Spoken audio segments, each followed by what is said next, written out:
നിങ്ങൾ ഒരു സർജറിക്ക് തയ്യാറാകുന്ന ആളാണോ? നിങ്ങൾ സർജറിക്ക് ശേഷമുള്ള സങ്കീർണതകൾ കുറയ്ക്കാൻ ആഗ്രഹിക്കുന്നുണ്ടോ?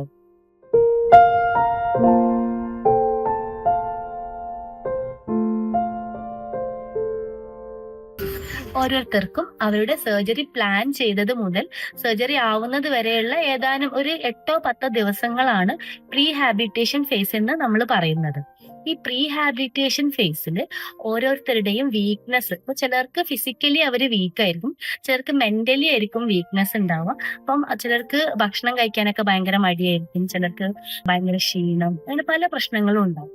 അവിടെ ആ പ്രശ്നങ്ങൾ എന്താണെന്ന് കൃത്യമായി നാം സ്ക്രീനിങ് പ്രോഗ്രാമിലൂടെ കണ്ടുപിടിച്ച് അതിനെ റെക്ടിഫൈ ചെയ്തു അവരുടെ വീക്ക്നെസ് സ്ട്രെങ്തൻ ചെയ്യാനുള്ള കാര്യങ്ങൾ. അതായത് ഇപ്പം ഒരാൾക്ക് ശാരീരികമായ പ്രയാസങ്ങളാണ് ഉള്ളതെങ്കിൽ അതിനെ തരണം ചെയ്യാൻ കൃത്യമായ രീതിയിലുള്ള ശാസ്ത്രീയമായ വ്യായാമ മുറകൾ, ശ്വസന വ്യായാമങ്ങൾ, അതുപോലെ തന്നെ സ്ട്രെങ്തനിങ് എക്സസൈസ് എന്നിവ ചെയ്യുന്നതിലൂടെ അവർക്ക് സർജറിക്ക് ശേഷം പെട്ടെന്ന് തന്നെ അവരുടെ കാര്യങ്ങളെല്ലാം സ്വതന്ത്രമായിട്ട് ചെയ്യാനും തിരിച്ച് അവരുടെ ജോലിയിലേക്ക് വീണ്ടും എളുപ്പത്തിൽ പ്രവേശിക്കാനും സഹായിക്കുന്നു.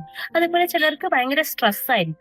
അപ്പം സ്ട്രെസ് എന്താണെന്നുള്ളത് കൃത്യമായി സൈക്കോളജിസ്റ്റിന്റെ സഹായത്തോടെ അത് ഡീറ്റെയിൽ ആയിട്ട് രോഗിയും സൈക്കോളജിസ്റ്റും കൂടെ ഇരുന്ന് സംസാരിച്ച് വിശകലനം ചെയ്ത് അതിന് കൃത്യമായ രീതിയിലുള്ള തെറാപ്പിയും കാര്യങ്ങളും കൊടുത്തു കഴിഞ്ഞാൽ സർജറിക്ക് ശേഷം അത് വീണ്ടും കൂടാതിരിക്കാനും അതുപോലെ തന്നെ രോഗിയുടെ മാനസിക ആരോഗ്യം പെട്ടെന്ന് തന്നെ വീണ്ടെടുക്കാനും സഹായിക്കുന്നു.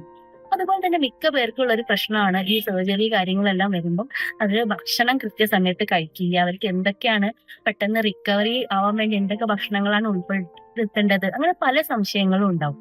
അതെല്ലാം കൃത്യമായി ഡയറ്റീഷ്യന്റെ സഹായത്തോടെ അവർക്ക് ചിട്ടപ്പെടുത്തിയ രീതിയിലുള്ള ഭക്ഷണ രീതികളും അവരുടെ പ്രീഹാബ് ഫേസിൽ ഇൻക്ലൂഡ് ചെയ്ത് കഴിഞ്ഞാൽ അതും പോസ്റ്റ് ഓഫ് റിക്കവറിക്ക് കൂടുതൽ സഹായകമാണ്.